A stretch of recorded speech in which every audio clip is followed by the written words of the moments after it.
Howdy, and welcome to the F1 Hatchet, and welcome to my Chinese or Shanghai GP post-race reaction. What was your thoughts of this race? I thought it was kind of a crazy race that kind of led to some issues with the pit strategies, and that wasn't quite as what I was expecting, but we still had plenty of race action on track of passes going on, and then we had some issues with penalties that were kind of iffy or maybe outright needed, depending on what your viewpoint is on these things. And then we had some, kind of issues with the team orders and figuring out where the team was going to tell the driver, and if not, they would have gotten a penalty, or keeping up with kind of like Sargent and that safety car issue that he had of passing Hulkenberg when Hulkenberg was going through the pits. So, what was your thoughts on this race? I would probably give it maybe a 7 out of 10. It's hard to give it more because I didn't see a whole lot of traffic, and the question is that, if we didn't have these issues, would it have been as good? But the issues that we had weren't really kind of conflicts on the track for the most part during race points. It was more during the startups, which caused some more issues than the actual on-track action. Even though we had lots of on-track action, I couldn't just rate it low because of that. It just seemed kind of odd to me. I mean, it was a good race. It just wasn't what I was expecting and hoping for, having a really good race overall. So maybe an 8 if I feel generous, but I'd probably give it a 7 out of 10 in general. But what was your thoughts of this race? And without further ado, I'll start off with the drivers and go through them from last to first and kind of give you my thoughts on how they did and what happened, if I know what happened to them during this race. So we will start off here with Valtteri Bottas, who ended up having a engine failure on lap 21 that brought him out of the race, which was a shame because he was really doing good. He qualified 10th, actually making it all the way up to that Q3 position, and really being a good driver that we would like to see in the future for Valtteri Bottas, bringing back that drive for him in that Stake Salber kick F1 car. And it was a shame that his engine kind of just dropped off and failed, causing that first virtual safety car and some kind of conflict on people's opinion on how fast they got that car off, or how slow actually they got the car off because of that drive. They couldn't get it in neutral, and so it took them a long time to get that car pulled off to the side, and the flags that were showing, even with Valtteri on the edge of the track and that hard braking point. So there's some conflict there on how well the staff actually performed, going from a corner yellow to a full force yellow to these virtual safety car. In that regard, it kind of took them a lot longer than what I would think should be. But what is your opinion on that? I think they kind of like dragged their heels, hoping they could get it going back up. And then when it didn't, they kind of looked bad in that regard. But it's a shame for Valtteri Bottas that he got knocked out so good when he looked like he was doing a decent job in that Stake F1 car. So him dropping all the way out with that DNF. Now we have Yuki Tsunoda, who qualified in 19th and ended up 19th, and he was doing okay as well. He did have a really good start at the very beginning of the race, gaining 3 spots. 3 spots. And then he was actually doing a decent job going back and forth. And then he had that contact with K-Mag that damaged that car and really brought him down through the scraps in that regard, and making him having to quit because of the damage to that wheel. So that was kind of the issue that he had, and that caused another safety car to come out. And so that really pushed everything else farther down the road than we were expecting to, for all the pit stop strategies and the like of trying to figure out that dynamic. And so that's why I kind of made it an interesting race, but it wasn't like a big showstopper kind of race that I was hoping for. So, and Daniel Ricciardo was part of that other mix that got rear-ended and slammed up and down. And so he ended up having lots of damage to his car and eventually had to pit and just call that a shot as well. Getting hit by Stroll, on that first restart after the safety car as everything backed up, and Lance Stroll did not stop quite as expectedly as he should have, putting damage on Daniel's Ricciardo and possibly also Oscar Piastri's car as well, with Daniel kind of coming into the back of Oscar's car. So he had a good start as well, and he was doing hopefully better. Looked like he had qualified better than Yuki, kind of coming back to his roots. So it's hard to say what he would have ended up with in this race, but it would have been nice to see him coming back and having two RBs that are knocked out. Gave extra posturing for the other drivers in those lower end teams to see if they could scramble for those extra points that may have shown up. And that was what the big back half of the race is pretty much trying to figure out who was going to end up getting those last few points and what the pecking order was for those. And then we have Logan Sargent, who ended up getting a 10-second penalty, as I said, for passing, on the safety car because of the Hulkenberg coming out of the pits and hitting that line. And of course, they were showing basically that neither driver could see each other as they were going through that line. They couldn't see who was actually coming out and hitting that line first. So it's kind of a Williams issue more than it was a Logan's issue. Should have told him that he should have given that position back, and that would have saved him a 10-second penalty, and then that may have bumped him up a little bit, but he still wasn't doing the greatest job in this race altogether. Even though he did have some good fights, he fought Daniel Ricciardo and passed him on lap 34 for 13th, and he passed Gasly on lap 49 for 14th, and then ended up having some issues and having to drop back with that 10-second penalty as well. So not the race weekend that Logan Sargent was looking for either. So K-Mag is kind of caught in the same boat as well. He was the only car to start off with hard tires, and was going to go the long stint, and then kind of got caught up with this other mix, not quite at the right time to switch off those tires at the right point in time to gain a real advantage to use those like he started off with. So kind of got caught up in the Yuki issue and was given a 10-second penalty for causing that collision with Yuki Tsunoda, damaging Yuki's wheel. But he was kind of fought back and did some decent runs. But typical K-Mag, gotten a little bit more aggressive than he should have and kind of causing an issue in that regard. I know that aggression helps him gain some spots. Be nice to see a little bit of wisdom there on when to actually be, have that competitive edge or not. So not the greatest race for K-Mag, kind of losing that one position on the start of the race and then trying to gain it back after the hards kind of wore in, and then with those safety cars coming out and kind of destroying that strategy for the most part for Kevin Magnussen, kind of just struggling at the back of the pack in that regard. Lance Stroll was in the same kind of situation, even though he started off in softs.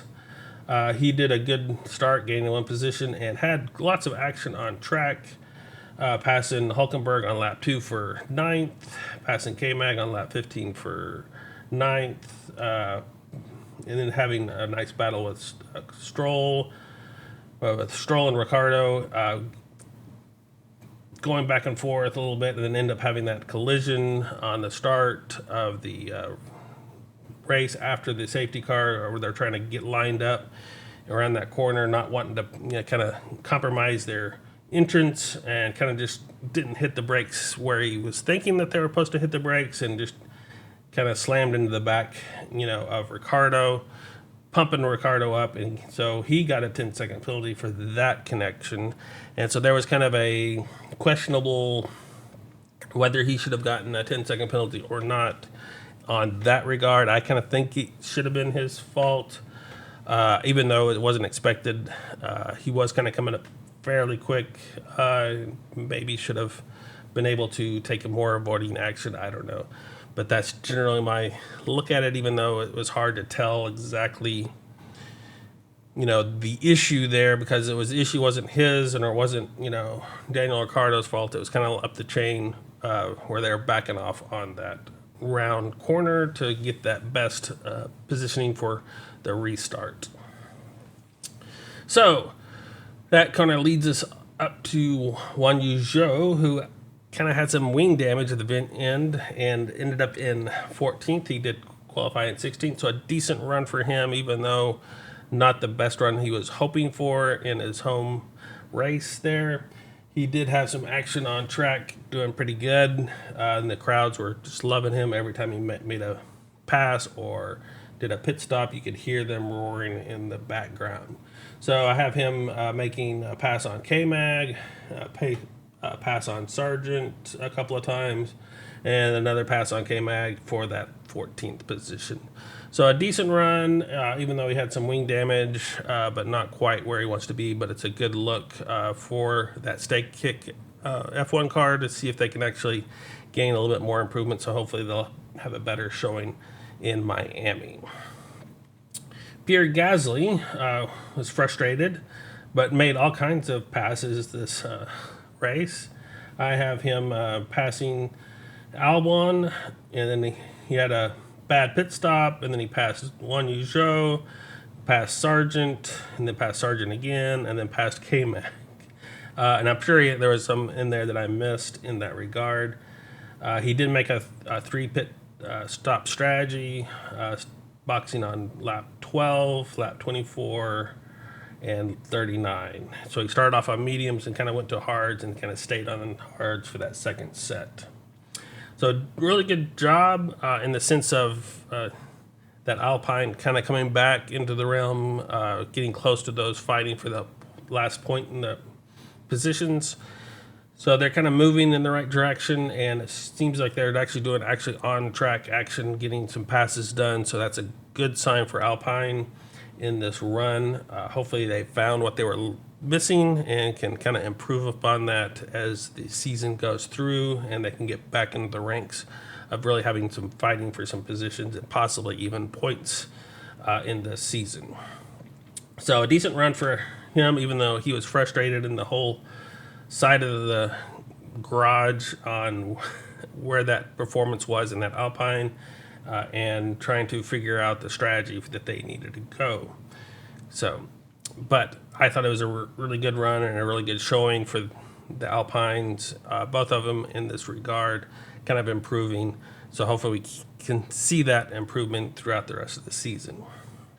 Alex Albon kind of had a bland position, I think, what he was saying at the end of the race, basically being sandwiched between both Alpines, couldn't really make much ground and didn't have a lot of fighting going on for his front. He did kind of fight Gasly a little bit, and a little bit with Ocon as well, but kind of end up kind of sandwich him in between those two. So it wasn't the greatest race for him overall.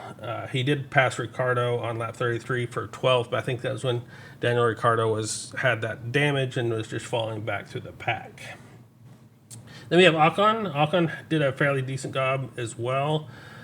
He basically passed Albon on lap 5 for 12th, and then kind of stayed there, and then he passed Ricciardo on lap 33 for 11th as Daniel was dropping back. He had a decent run, kind of maintained his pace, gaining some ground, but not quite what we would like to see from him, pushing up in that close to point range, but not quite point range. So it's a good showing for Esteban Ocon, even though we didn't see a lot of action from him on track, at least through the broadcast. So if there else something else happened that really shined for him, you can let me know in the comments.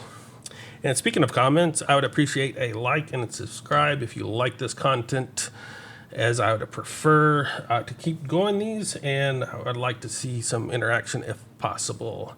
So if you've made it this far, please give it a like and subscribe if you want to see more of this content. Thank you. And with that, we will go to the top 10, where we actually have Nico Hülkenberg, who made it into points again and got that extra point, which is always good to see, getting them closer to that RB fight for that next position in the Constructors' Championship. Nico had a little bit interesting run as he started off on mediums and was in that, the ninth position. And even though he dropped down to 10th, it was a good run for the Haas's, as they weren't quite looking as well as they were thought they would, potentially with those upgrades that they brought. And he had a good fight going back and forth through this realm. He had some question marks on whether he was going to get penalized or not, but for some issues. But I think it looked like he is going to be clean, and so he's going to be able to keep that 10th position and gain that extra point for Haas. And that was a good run for him, kind of staying out of the way and not getting into trouble with all of the chaos that was going on around him. So good to keep him in the loop, pushing those tires, going through that two-stop strategy and making it work for him.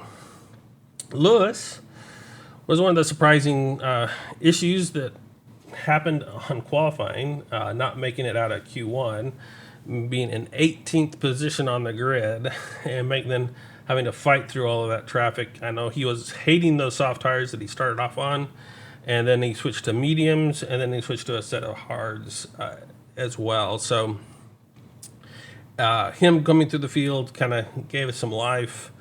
Really saw some more of that Mercedes and how it can perform, bad and good, in the sense that it didn't perform as well as they were hoping for in the start of the race, losing a position on the very start of the race, but then having to get that tire into that window, and then started making his way through the grid and eventually getting decent points considering where he started from. So I think it was a good race for Lewis, even though he didn't seem to like it too much, fighting through the field at that back of the pack, just slowly working his way through. Having passing Juan Yuzhou on lap 3 for 18th, passing K-Mag on lap 4 for 17th, passing Yuki Tsunoda on lap 13th for 15th, passing Daniel Ricciardo on lap 32 for 10th, and passing K-Mag on lap 41 for 9th. So he kind of made his way up there and really kind of fought through that issues and maintained his space. So it's a good race, even though he didn't like it. I thought he was doing a decent job in that Mercedes, and we know that Mercedes is not the where it wants to be, so hopefully they can tweak that a little bit more in this running. Oscar Piastri ended up having what they claimed on their radio, which was major damage from the rear, that Ricciardo ended up colliding with him after Stroll's hit him in that contact, and so he was really struggling, it sounded like, at that point onward, but managed to still come off with a 8th, which is good points for McLaren to still get points after some of that damage that was occurred. I don't have a lot of other kind of notes from him, except for that he passed Stroll on lap 19 for 7th, and near the beginning of the race. So it was good for him to be able to, keep that car in at least some working conditions after some of that damage that occurred, and still get points for McLaren, even though that he was having to really fight to keep that from Lewis at the end of the race, to keep that ahead. So good for Oscar Piastri, even though I know he wanted to be farther up on the grid, kind of where his teammate was, potentially getting that, podium position or close to that area overall. But a good race for him, in my viewpoint, if that damage that they really claim was that significant for him. And we have Fernando Alonso, who did a kind of a crazy pit stop strategy and went through a full 3 pit stops. I think they were just having too much wear on their tires to really compete with the rest of them, but did lots of passes. So if you ever had them in your fantasy league for passing, you probably made a ton of points on that regard, as he started off really good in, 3rd position, worked his way, past, Sergio Perez, and getting into that second position, and then dropping back in the field, and really dropped back in the field because of the pit stop strategy, but then having to work back with those new sets of mediums near the end, getting the fastest lap, and coming back. And I think that he was saying that he was shooting for that seventh position at the beginning of the race, which is kind of strange in the sense that it looked like he was going to be able to get a little bit farther up in the grid, and didn't quite make that, but still making kind of where they thought they were going to make. And it was a good run for him. Made it a really interesting race in overall, in my viewpoint, because he was kind of in the front of the grid, in the back of the grid, kind of making his way through all of that, holding people up, kind of pushing people forward, so it was really interesting on that viewpoint, that of him just kind of being there and being able to do what he needs to do. I have him, passing Perez on the start of the race, getting that second position. And then he was passing Sargent lap 13th for 9th, passed Sainz on lap 27th for 5th, passing Albon on lap 46 for 11th, passing Ocon on lap 46 for 10th, passing Hulkenberg on 48th for 9th, passing Hamilton on lap 49 for 8th, and then passing Oscar on lap 50 for 7th. So he just kind of worked his way all the way up, which is kind of crazy to see that strategy of, especially on that third pit stop on lap 24, 24, switching from hards to softs, and then running on that soft set till lap 44, where he switched to that new sets of medium, where he was able to actually get that fastest lap. So that soft tire strategy right in the middle of the race kind of threw things for a loop for a lot of people. I don't think they were expecting it. He claimed that they didn't have another good race tire in the mix at that point because of all the safety cars and whatnot that occurred. So he was kind of forced into that strategy, but that made it really exciting in our viewpoint, at least from the spectators trying to figure out what was going on. So I think he made the day for this race, kind of made it really exciting in that regard. He did get the fastest lap, so that gave him that extra point, which is good to see. Still fighting for those points and trying to get to the edge there. George Russell had a kind of a dull race in my expectations. Qualifying in 8th, ended up in 6th. Kind of at that point, not quite able to really put pressure on the Ferraris and that Mercedes, but still trying to fight above Oscar Piastri and his teammate Lewis as Lewis was coming back through the field. George Russell did box on lap 17 for a set of mediums, and then on 24 for a set of hards, making his way through the field, kind of maintaining that front, quarter, barely, I guess, in that run. Doing a good job in that, but it's kind of more of a boring race for George Russell in this regard. Carlos Sainz kind of had the wrong Ferrari setup, I guess. I don't know. They didn't seem to have what they needed to from what we saw in the sprint. Maybe their strategy was going to look a little bit slightly different than what I have. I basically have him passing Russell on lap 9 for 6th, and Oscar on lap 12 as well, right when they had some of those passing and pit stop strategies. Both Ferraris didn't have a very good start, losing a position on the start of the race, and basically doing a one-stop in that regard, running long on the Ferrari tires. I think they were hoping that they could do something else with those, but with the pit stop strategy kind of being thrown up into a loop with the safety cars, trying to figure out when you can actually get that pit stop in, and if you could do another one to get that extra advantage over the McLarens, which they weren't really able to manage, and the Ferrari, the Red Bulls as well. So Charles Leclerc was basically in that same situation. I think he was planning on doing more pit stops, and then ended up going really long.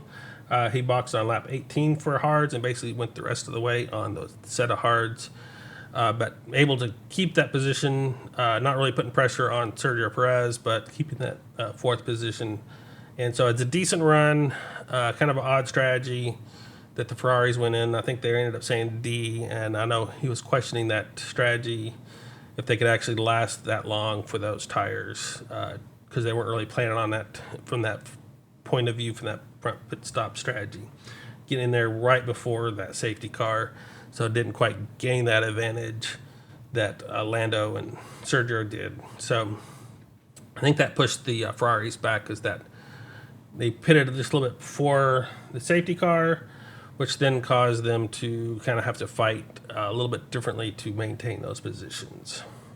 Sergio Perez did an okay job, didn't do a great job in my regard. He was qualified in second, ended up in third, so it's not too terrible of loss of points in that regard. But I think he should have been able to put a little bit more pressure on Lando Norris near the end of the race, and wasn't really able to in that Red Bull for some reason. I'm not quite sure why. But he did have a couple of decent passes where he passed Alonso on lap 5 for that second position, gaining that back, passed Sainz on lap 18 for 4th, and passed Leclerc on lap 39 for 3rd. And then basically was able to maintain that position, not quite gaining the ground on Lando that he was hoping to. He did do a 2-pit strategy, boxing early on lap 14 for a set of mediums, and on 24 for another set of hards, switching that around. So we went medium, hard for his tire set. Kind of got in early, so the safety car didn't really affect them, in the sense that that's when they switched to the hards, was in that first safety car stint, and then just kind of ran off from there, kind of keeping that error minimized on that second pit stop strategy. Lando kind of was the driver of the day, which I kind of agree with. He was able to pull out something that he wasn't expecting, and I don't think a lot of us were expecting either after that sprint race, where he kind of dropped back and then wasn't able to really put pressure on anybody. But this time he was able to actually get up into that second position and kind of maintain that second position, really not gaining ground and losing ground most of the time to Max, but really keeping ahead of Sergio Perez in a decent way as well. So a really good run for Lando in that McLaren, not quite where McLaren was thinking that they were, I don't think. I think they were going to have ahead of the Ferraris, but still behind the Red Bulls in that sense. So they took advantage of that and got that second position. Good to see him getting on the podium again. It's kind of strange that he keeps getting these second positions and never get a first, but I'm sure he'll get that top position sooner than later. Really good job. Deserves driver of the day. And of course, you have Max Verstappen, who basically ran away with this race. And I think we would have seen a much higher lapping rate if we didn't have those long safety cars in the middle of this race that kind of bunched up the field again. Because on lap, I guess it was 5, he had like a 5-second lead. And then I have basically had an 8.6 second lead by lap 46. Of course, that was after the safety cars, and ended up with like a 14.1 second lead over Lando at the end of the race. So he was really just having a good time out there in front, not having to worry about anything. And when they actually pitted him on lap 24, where that safety car came in, and he still had to work through his way through, and it gave him a little bit of extra fun, I think, in regards, because he had a good start. Kept that first position, and they pitted him on that safety car, which put him behind a little bit, so he had to pass Leclerc on, and Norris again going through those pit stop strategies. But overall, he was pretty much dominant in this race, and I'm hoping that's not a sign for saying things to come, but I'm afraid it is in this regard. Hopefully, it's just this race that Red Bull is just that much better than the rest of the field. But how was your thoughts on this race? Did it excite you? Did the safety cars dull this race too much for you? As I said, it sounds like we had lots of action on the track, and so depending on the driver that you were following, you get to see a lot of action, or you could be a dull race depending on if you're catching the few that were kind of just stuck in those positions throughout this race.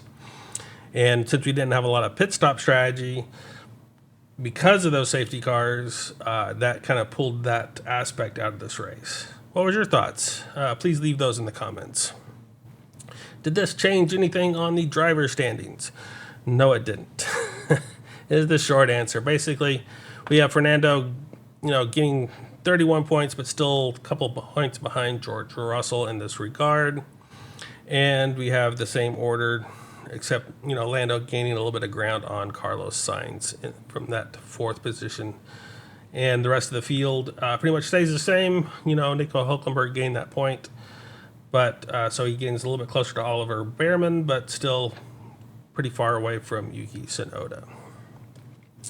And the constructors' standings basically stay the same as well, with Red Bull with 195 points now, and Ferrari having 151. So there's still a pretty good gap between those, and there's still a gap between second and third as well, where McLaren has 96. So we see Aston Martin have 40 behind Mercedes, who has 52. And then, of course, we have Red Bull that didn't gain any ground, but didn't lose any ground for the most part, with those two Red Bull RBs getting knocked out, keeping that 7 point, where Haas gained 1 point, so gained a little bit closer to that fight for that sixth position. And then, of course, we have Stake Kick Sauber, Ferrari, Alpine, and Williams still yet to score, so we have those in the back of the field. So, what is up next? We have the Miami GP, which is another sprint race weekend. So prepare your schedules for that. It is a couple of weeks away, so you have some time to kind of figure out what you want to do. We have a Miami length circuit of 3.36 miles. So we're going to be running a total of 57 laps for a total race distance of 191.585 miles. And the record holder is Max Verstappen in 2023 with 1 minute 29.708 seconds. And of course, this GP was introduced in 2022. So we will see how long this race circuit maintains on the schedule. I know some people don't really like this race. It's not the perfect race. Of course, it is a street circuit-ish, but it doesn't provide a whole lot, even though that the F1 has kind of presented this as kind of a jewel. I think either for Vegas would be more of the spectacular event for all of the celebrities coming out, and Circuit of the Americas is the better overall racetrack for having a dedicated racetrack versus some of these street circuits, even though we had a pretty good race last year in Vegas. So we'll have to kind of see how those compare in the future. But I think Miami's kind of lagging behind in that regard on both fronts. So we'll have to see if they kind of push that off to somewhere else or if that maintains on the schedule. Do you like the Miami track? If so, or if not, you can give me those opinions in the comments as well. Well, until then, I will see you on the grid, and farewell.